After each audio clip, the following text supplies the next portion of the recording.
La révélation du royaume sous-marin et des anges déchus sous l'océan Atlantique et Indien. nagize iyerekwa ry'ubwami bwa satani buri munsi y'amazi ya Atlantique na Indien n'abamarayika bakoranywe nawe. Je suis ici pour parler du monde des esprits où le Seigneur m'a emmené. Nababwire isi y'impwemu aho Yesu yanyeretse. Il y a deux royaumes gouvernant le monde. Hariho ubwami bubiri butwara iyi si. Il y a le royaume de Dieu et le royaume de Satan. Hariho ubwami bwa Satani n'ubwami bw'Imana. Grâce à la révélation du Seigneur, Imana rero imaze kubinyereka narabibonye. le monde de Satan m'a été révélé. Ubwami bwa Satani Imana yarabumpishuriye. Et j'ai vu des esprits impurs au travail. Narabonye rero ibisigo Ils sont infatigables et extrêmement ntibiruha occupés, biguma bikora ijoro n'umurango.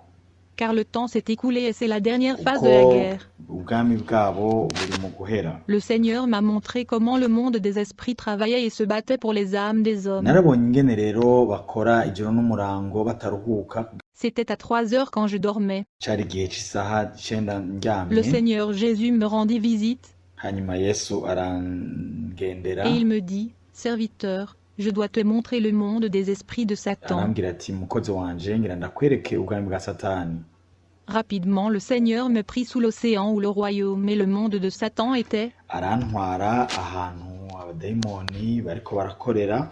En premier lieu, le Seigneur m'a emmené dans le monde des esprits qui se trouve sous l'océan Indien. Bwa mbere yanjanye kuraba aho bakorera munsi y'amazi Océan Indien. Dit le Seigneur, je t'emmène dans le monde de Satan où ils sont occupés à détruire l'humanité. Arambwira ati ngira ndakujane ahantu bariko barakora kugira ngo babonone isi. Lorsque nous sommes arrivés sous l'océan Indien, Tumaze gushika munsi y'ibahari Indien, Océan Indien, j'ai commencé à voir l'esprit des eaux au travail. natanguye rero kubona ibyo bisigo biriko birakora, izo l'esprit mauvais ziriko zirakora. Et ils travaillaient dans la fabrication, des inventions et production des industries de Satan dans le monde des eaux. Bariko barakora rero ibintu bafabrika ko hariyo ibintu bimeze nk'amayizine, nabona rero bariko baragira amafabrication aho hantu. Mon frère, j'ai vu des sirènes. Mugenzi niho natanguye kubona rero ibyo nita amasirene, ba badamu bafise umurizo umeze nk'isamaki. Des divas et déesses sous l'océan, ces belles dames des eaux avaient des queues de poisson. N'abantu b'abadamu kandi beza, mugabo bafise umurizo nk'uwifi. Je les ai vus dans un immense vestibule. Je n'ai jamais vu ce genre d'installation dans notre monde. Nabasanze ahantu rero hari ubwiza buteye ubwoba, ubwiza burengeje bwinshi cyane ntarigera mbona no ngaha mw'isi, niho nababona. Lorsque nous sommes entrés dans cette énorme installation du monde mystérieux de Satan sous l'océan Indien, Aho hantu hari hanini cyane gose, hari hanini aho hantu nabasanze. j'ai vu beaucoup de femmes ayant des queues de poisson travaillant dans cette usine de production. Igihe rero twari twinjiye aho hantu, hari ayo ma installation yabo, ahantu hari ubwiza bakorera munsi y'ikiyaga ca Indien. J'ai demandé au Seigneur quelles étaient ces femmes travaillant dans ces industries sous l'eau. Niho rero natanguye kubona abagore bafise imirizo imeze nk'iyifi bakora muri ayo mayizine aho hantu. Ca ndabaza Mwami Yesu yari yanjanye muri iryo yerekwa, mbega abadamu bafise imirizo nk'iyifi bakora ngaha hantu ni bande? Le Seigneur me dit, serviteur, Yesu Mwami arambwira ati mukozi wanje ngira nkubwire. observe-les très bien. Quand je regardais de nouveau, j'ai vu que Arambwira ati ntiwitegereze neza, nanje maze kwitegereza ubwa kabiri nditegereza, ces dames de la mer avaient des queues de poisson. ni koko nca nguma ndaba neza nsanga abo badamu bafise imirizo nk'iyifi. J'observais ces esprits des eaux, quand je remarquai que l'un d'eux tenait un bâton magique. Maze kuraba rero nca mbona hariho umwe muri bo afise inkoni, novuga inkoni y'amareba canke mu gifaransa bâton magique. J'ai regardé cette femme des eaux, quand tout à coup elle remarqua ma présence. Maze kumwitegereza afise iyo nkoni magique, nawe arambona yuko nanje ndahari.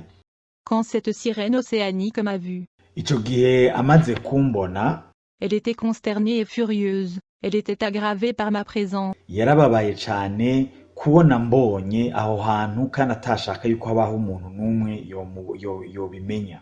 Et elle s'est mise à crier de colère. Elle a demandé à ses collègues les aca rero divas de aravuga l'océan n'ijwi Indien rirenga rwose ababaye, qui a autorisé cet homme d'entrer ici. arabaza abo bakorana aho hantu, Enfin, elle se tourna vers moi et m'a demandé arababaza ati mbega ninde yemeye yuko aza ngaha hantu akabona ibi bintu. qui vous a autorisé à être ici. Vous êtes entré sans autorisation et sans permission. Ati ninde yabahaye uruhusha rwo kwinjira ngaha hantu? Ati aha hantu mwahinjiye atari uruhusha mufise kuko ntimwari mwemerewe kuza ngaha. Vous n'avez pas le droit d'être ici. Vous êtes en train de violer la loi. Kugeza n'ahambwira ati rero ngaha muhari mu buryo butemewe n'amategeko. Vous n'êtes pas supposé voir nos secrets. Ntimwategerezwa kuza kuraba ibinyegezwa vyacu, ntimwategerezwa kuza kuraba amabanga yacu. Ceci est nos installations et industries de production où nous sommes en train de produire nos articles. Aha ni mwihinguriro ryacu tuba turiko turahingura ibintu vyacu, rero nitwashaka yuko muza kubiraba. Nos accessoires et nos produits Ahantu dukorera amaproduit yacu, seront mis en circulation à la surface de la Terre. hanyuma duhejeje kuyakora tukazoca tuyaronka ku isi kugira ngo abantu bayakoreshe. Mais vous n'êtes pas censé être ici. Qui vous a amené ici? Rero ntimwategerezwa kuza ngaha kugira ngo mubibone ninde yabazanye ngaha. Il était clair que cette sirène qui était furieuse et qui criait après moi ne pouvait pas voir le Seigneur Jésus qui était à mes côtés. Iyo sirene rero yariko iramvugisha, iriko iravuga cane, ntiyashobora kubona umwami Yesu yari yanjanyeyo, ntiyamubonye. À ce moment j'ai pris l'autorité au nom de Jésus-Christ et je réprimanda cet esprit des eaux. Ndafata ububasha mpabwa na Yesu Kristo ndayikemeya. À la suite de ceci, elle a été jetée de côté. Iratemba. Le Seigneur Jésus m'a dit, Yesu Kristo arambwira ati ntutinye ndi kumwe nawe, naje kubereka ne craignez, yuko je vous montre ce monde sous-marin inconnu et hirya mystérieux afin y'ubuzima que bubayeho vous sachiez mw'isi que, à hariho côté ubundi du monde buzima terrestre mwebwe où vous vivez, mutabona. il existe également des mondes sous-marins du diable sous la mer et l'océan. Hariho ubuzima rero bubera munsi, ubuzima bw'imwemu bubera munsi y'amabahari manini manini. Et vous allez dire au monde ce que ces esprits des eaux sont en train de concevoir dans le monde des eaux. Rero ndabazanye ngaha kugira ngo urabe ibintu biriko birabera ngaha, uzogende kubibwira abantu kw'isi. Car je vous montrerai pas à pas comment ils travaillent.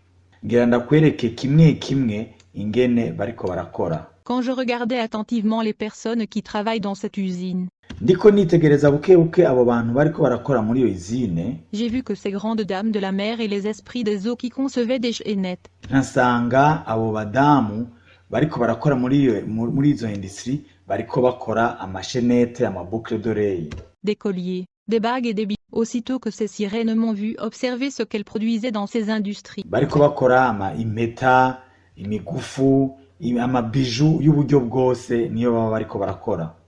elles étaient furieuses et ont commencé à venir contre moi. Bambonye rero ko ndiko ndavyitegereza ivyo bintu bariko barakora ngaho hantu, barashavura rwose, baca batangura rero kuza kungwanya. Rapidement, j'ai utilisé le nom de Jésus contre eux. Nanje nkoresha izina rya Kristo Yesu mugira ngo ndabagwanye.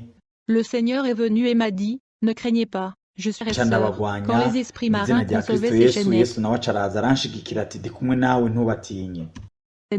colliers et bagues, très vite j'ai vu que ces accessoires prenaient la forme de scorpions. Iyo baba bariko barakora rero amashenete, njambona rero bariko barakora ayo mabage nayo niyo migufu nayo maboucle d'oreille, ivyo bita amahereni, njambona bifashe iforme canke bihindutse inzoka canke scorpion canke ibintu bimeze nk'ibitangurirwa n'ibindi. J'ai dit, Seigneur, pourquoi ces bagues sont devenues de scorpions? Ca ndabaza Yesu, imbega ibi bintu ni biki ko mbona bihindutse ibi bintu? Kubera ko amabaga ahindutse amascorpion kandi Et ce collier nkabona était des iyo serpents, migufu dit le ihindutse nk'inzoka. Seigneur. Ces accessoires que les gens portent sont des démons. Yesu Kristo aca arambwira ati ibi bintu abantu bibambara mu izosi si bijya abantu babona ko bambaye mu buryo bw'imwemu, bifise iyindi sura mu buryo bw'imwemu n'amadayimoni.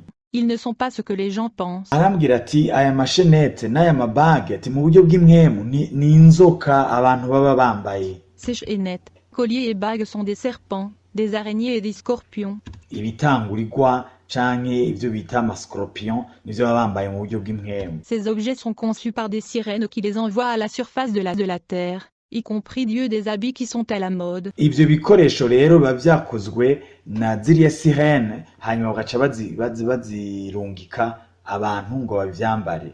Na zirya mpuzu tubona zigezweho nizo twokwita ngo ziri à la mode, nazo nyene ziba zakorewe kuzimu, zakozwe n'ayo masirene zikaja ziyarungika kw'isi kugira ngo abantu babikoreshe.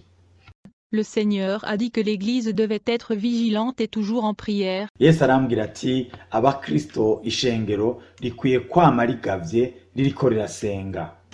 car il y a un monde inconnu sous l'océan Indien produisant des objets et accessoires démoniaques. Kubera mw'isi y'imwemu hariho ibintu bikorerwayo mw'isi bikaca biza mw'isi iyi dukoreramwo vyakorewe mu kuzimu, hanyuma bikaca biza abantu b'Imana rero bagasanga bariko barabikoresha bakandura mu buryo bw'imwemu.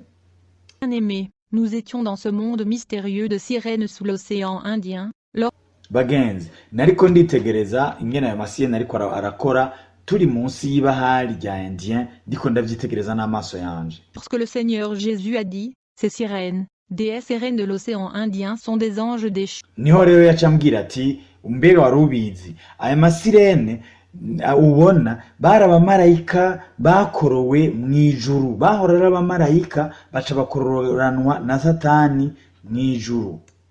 Ils étaient auparavant des enfants de la lumière et anciens habitants du ciel. Bari abamarayika b'umuco baba mw'ijuru. Le Seigneur dit que ces esprits des eaux qui sont tombés du ciel étaient des anges de lumière. Igihe rero Satani agize umugararizo bifatanije nawe baca barakugwa mw'ijuru batabwa mw'isi. Ils ont rejoint Lucifer dans sa rébellion et ont été chassés du ciel. Baca baratabwa rero mw'isi barayerera, ibikorwa bahora bakora mw'ijuru barabitakaza baca baza mw'isi. Ces anges hérétiques ont abandonné leur demeure et leur responsabilité au ciel. Ces anges artistiques et astucieux sont désormais responsables de la beauté, des produits cosmétiques et hygiéniques dans la dimension océanique. Des produits cosmétiques et hygiéniques dans la dimension océanique. Ces êtres célestes travaillaient dans le domaine artistique, créatif et luxure. Ces anges déchus travaillaient dans le département de l'esthétique dans le monde céleste. Rero aca arambwira ati mw'ijuru bari bafise igikorwa co gucapa canke co gufabrika kugira ngo bakore ibintu vyiza mw'ijuru. Mu kuvuga ngo mw'ijuru hariho abamarayika bajejwe isuku, bajejwe la beauté, bajejwe gukora ibintu vyiza. Rero abo bamarayika nabo bari muri uwo mugwi, kandi ivyo bikorwa bari bafise barabimanukanye ikuzimu. Nibo rero bajejwe gukora ibintu bijanye na beauté, maquillage n'ibindi, kuko aribo bari bajejwe no mw'ijuru bari muri uwo mugwi w'abantu bajejwe gushariza mw'ijuru kugira ngo hase neza. Rero ico gikorwa barakibandanije no kwa Luciferi. De la beauté et du goût, ces enfants célestes de Dieu travaillent au ciel dans le but de maintenir la beauté du ciel et le garder luxueux. Bakora muri uwo mugwi aho mw'ijuru. Quand ils sont tombés du ciel, ils ont construit un monde nouveau sous l'océan. Batabwa ikuzimu baciye bakora ahandi hantu heza munsi y'amazi, munsi ya ocean bakoze ahandi hantu heza kuko ubwo bushobozi cyangwa ubwo buhinga bari babufise. Néanmoins, ils ont continué à travailler dans le domaine de l'esthétique et de la beauté. Barabananije bakora ivyo bikorwa kuko ubwo buhinga bwabo barabugumanye. Ils sont responsables du cosmétique, de la beauté et des produits de maquillage que les femmes aiment utiliser à la surface. Rero nibo bakora ibi bintu vyo kwimakiya, ibintu vyo kugira beauté abantu babikorera hari ikuzimu bigaca biza hejuru kugira ngo abantu babikoreshe, nibo babikora. J'ai vu ces déesses, sirènes et reines de l'océan travailler sur des produits cosmétiques. Narabonye rero ayo masirene baca bita ngo n'abamikazi aribo bariko barakora ivyo bintu vyo abantu bisiga bijanye bijanye n'ubwiza abantu bisigana cane cane abadamu. Hygiénique et beauté, tels que les lotions, le savon, poudre, vernis, toutes sortes d'articles. Le Seigneur me dit. Muravye rero amavuta, amapoudre, amaproduit, n'ibindi vyinshi, amaverni, nibo babikora ibi bintu biba bije ngaha kw'isi. Mon peuple doit faire attention à ces articles et accessoires, Les esprits mettent des signes et marques sur les vêtements que les gens portent à la surface. aca arambwira rero Yesu ariko aranyereka ivyo bintu arambwira ati ishengero abakristo bakwiye kuvyirinda cane no kubiraba neza kuko vyakorewe aho hantu kandi birafise ingaruka mbi ku bantu bavyambaye. Mon peuple doit prier quand ils achètent ses vêtements et ses accessoires conçus sous l'océan Indien. Na cane rero iyo tugura impuzu mu isoko bakristo tugende tusenga Imana kuko hashobora kuba hariko amasinye n'ibindi bintu by'ibimenyetso bigaragara yuko ivyo bimenyetso ari bijanye n'abasataniste. Dans ces accessoires et produits il y a une force spirituelle paralysante la vie spirituelle parmi mes enfants. Ikintu rero gikomeye muri ibi bintu vy'inyigisho nuko ivyo bintu bivugwa neza yuko haba harimo ubushobozi buca buza bugaparariza ubushobozi bw'Imana buri mu mitima y'abantu. Abantu rero bagaca baba abantu badakunda gusenga kubera ivyo bintu bambaye. Il existe des manipulations et des destructions spirituelles qui affectent les peuples de Dieu quand elles utilisent ces objets. Bigaca bidukwegera rero mu buzima bw'ivyaha kuko atankomezi z'ukurezista canke z'ukwirinda icaha ziba zikiri mu bantu bafise ivyo bintu. Le Seigneur dit, mes enfants sont incapables de prier, de lire la... Haca habaho rero ugupfa ko mu buryo bw'imwemu n'ivyo no kwita guhindurwa ubwenge manipulation kubera ivyo bintu abantu bambaye ntibasubire kumva neza ivy'imwemu vy'Imana neza kubera ivyo bintu. La Bible est de me servir à cause de la puissance satanique dans ces accessoires qui les rend lourds. Iyo rero umuntu yambaye amashenete canke ayo mabag canke ayo mabiju na cane vyavuye ikuzimu uba uhaye uburenganzira bwiza bwo kukugwanya kuko ufise ibintu vyabo. Ivyo bintu rero vyama bica bidetruiza ihamu canke envie yo gusenga no gusoma ijambo ry'Imana mu buzima bw'abakristo. Bigaca rero bitwara abo bantu mu buzima bwo gukora ivyaha kuko ntibaba bagifise inguvu zo kunesha. Yesu arambwira ati rero abakristo ntibaba bagishobora gusenga no gusoma ijambo ry'Imana kubera ivyo bintu abantu baba bambaye. Abantu baca bumva lourdeur, baca bumva mu mutima impwemu yabo ifashwe ntibamenye ikintu cyabafashe ariko bafashwe n'ivyo bintu bambaye. Umuntu rero acaja mu gusamara akibaza ngo umukristo ariko araje mu ijuru mugabo hari ibintu vyamumaze inkomezi vyanunuje inkomezi atabizi. A réussi à recruter des anges de différents départements. Yesu arambwira ati igihe rero Satani yacumura mu ijuru yaciye afata abamarayika amanukana nabo. Dans le monde céleste, il y a des anges qui s'occupent de la végétation, il y a des anges qui travaillent dans l'industrie de la production et des anges qui travaillent dans divers secteurs. Muri abamarayika bamanukanye nawe harimwo abamarayika b'imigwi myinshi bari mu madepartema menshi. Niki kintu tucumve yuko mu ijuru hari amadepartema menshi. Rero abamarayika bamanukanye nawe bafise amadepartema menshi, sumuce umwe wonyene n'amadepartema menshi. Ivyo bintu ni ikintu gikomeye cyane abantu botegera. Certains de ces anges de lumière avaient rejoint le diable dans sa révolution. Rero muri abo bamarayika b'umuco harabajanye na Satani muri uwo mugwi bajana nawe. De sorte que les industries de production et de fabrication du monde sous-marin de l'océan Indien sont contrôlées par les anciens résidents du monde céleste. Nukuvuga rero ko ayo ma-industrie ya Satani mw'isi mu kuzimu ahagarariwe n'abo bamarayika bajanye nawe bari basanzwe bafise iyo technique, bari basanzwe bafise ubwo buhanga babikora mu ijuru. Yesu adutabare cyane. Qui faisait partie de l'industrie de la production dans le mot céleste. Bari basanzwe bakora rero ivyo bikorwa mu ijuru baca bajana na Satani bakaca babandanya n'ubu babikora ino bari mw'isi. Frères, les esprits dans le monde invisible sont occupés. Impwemu mbi ziriko zirakora cane muri iki gihe ntiziruhuka. Tandis que les enfants de Dieu se reposent. Natwe abana b'Imana turisinziririye nta kintu turiko turakora vy'ukuri. Se détendent et sont distraits, lorsque le Seigneur avait créé l'homme à son image et à sa ressemblance. Turasinziye ari igihe Imana yaturema mu ishusho yayo. Et plaça tout sous sa domination. Satani yarashavujwe n'ingene Imana yaciha ububasha umuntu ati vyose ndabishize munsi y'ikirenge cawe. Satani rero vyaramushavuje cane. Le diable était en colère et dérangé par l'amour et estime que Dieu a placé sur son image. La colère du dragon qui a été jeté du ciel provient du fait que Dieu aime l'humanité alors qu'il est rejeté. Umujinya rero ni n'akazi ka Satani afise nuko Imana ikunda umuntu nawe ikaba yaramwirukanye yaramuvanye mu ijuru, nico gituma yanka cane umwana w'umuntu. Le Seigneur a dit que les esprits des eaux est une classe de démonstration. Rero amasirene n'amaklase y'amademo yahora ari abamarayika b'icubahiro mu ijuru bajanye na Satani igihe yaramaze kugarariza. Stratégique pour le diable à la fin des temps, ces reines et ces dames de... Kandi aya masirene arayakoresha cyane muri ibi bihe vy'iherezo kuko ariko akora ibintu bikomeye vyo gusamaza abantu b'Imana kugira ngo inzambanyi yavuga ntibaze bayumve. De la mer et les sirènes jouent un rôle crucial dans la stratégie de Lucifer consistant à paralyser le corps du Christ. Aba badamu rero aba masirene nabonye barakora cyane muri aya maindustry yo mu kuzimu akora ibintu biza gusamaza ishengero.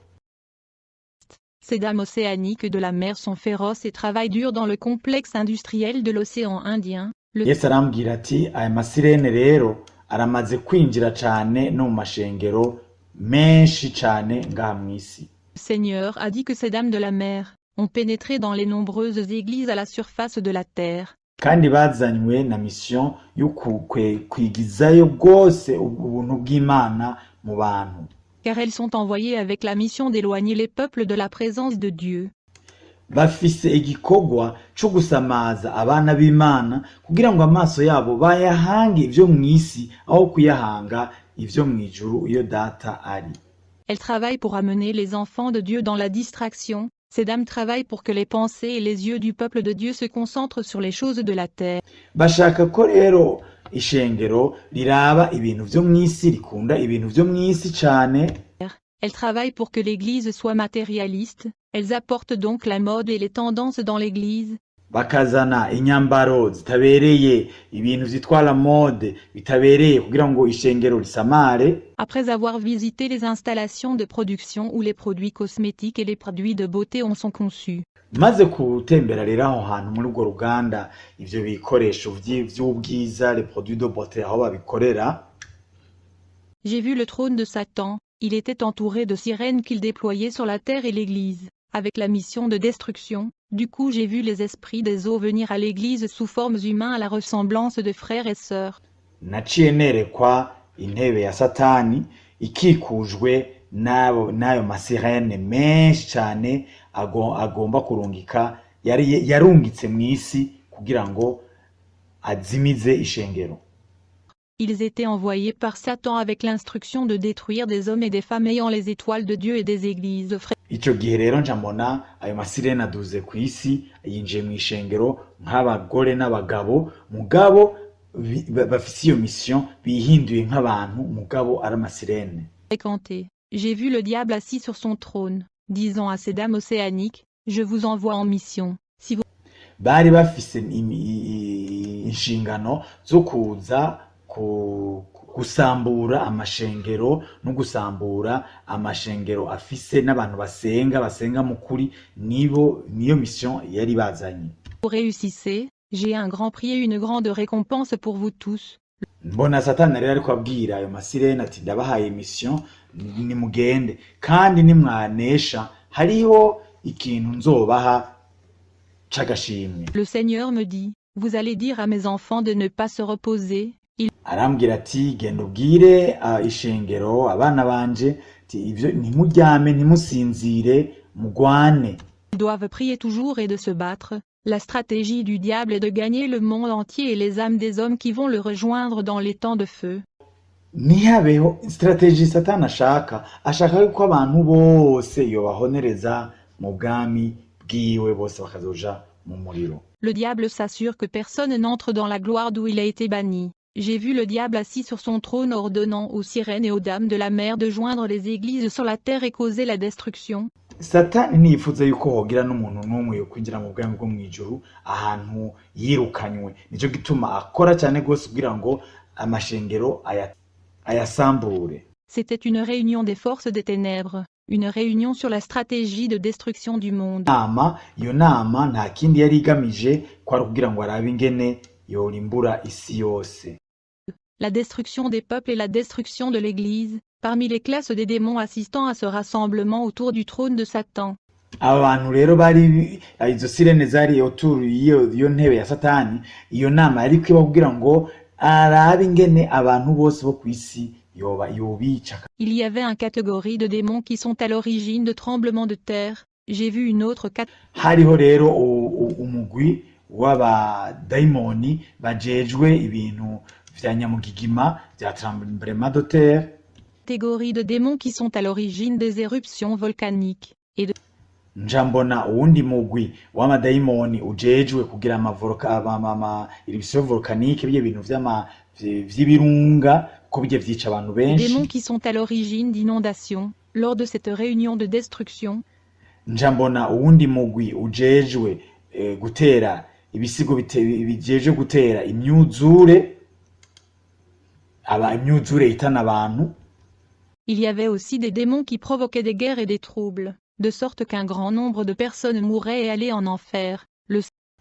Njambona uwundi mugwi w'abadaimoni bajejwe kujyanisha abantu ngo habe intambara nko mu gihugu kugira ngo hapfe abantu benshi. Seigneur m'a dit que beaucoup de victimes de tremblements de terre, d'éruptions volcaniques et des guerres ne vont pas au paradis, elles vont en enfer car elles n'ont pas le temps de confesser. Kandi abantu bapfuye muri ubwo buryo abantu benshi baca baja mu muriro kuko nta mwanya wo kwihana baba baronse. Lors de cette réunion, le prince de ce monde a élaboré une stratégie qui consiste à distraire l'Église et l'humanité à travers les divertissements mondains et le style de vie qui maintient les gens dans le sommeil et la distraction. Muri iyo nama rero baciye bavuga bati turagerageze kurondera ibintu vyose amazi abantu ku buryo batiyumvira vyo gusenga, batiyumvira ibintu vy'imwemu mugabo